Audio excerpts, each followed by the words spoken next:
প্রচুর পেয়ে গেছি। কিন্তু যেরকম পেতাম তার থেকে কিন্তু পাওয়াটা বেড়েছে। কিরকম?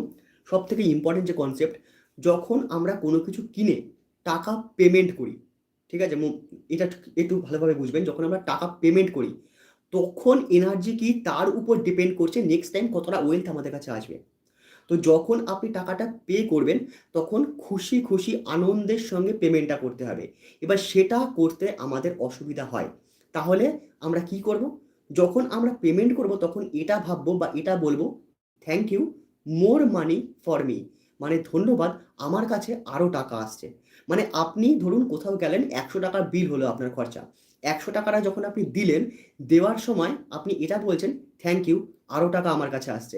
মানে আপনি এটা ইমাজিন করছেন এই টাকাটা আপনি নিজেকেই দিচ্ছেন। তো যখন আপনি এটা কিছুদিন ইউজ করবেন, তখন টাকা পেমেন্টের সময় আপনার ভাইব্রেশনটা ভালো থাকবে।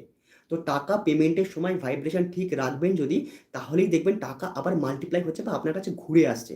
আর এটা আমি আমার লাইফে ইউজ করেছি। যতটা আমার লাইফে এতদিন অবধি আসতো, তার থেকে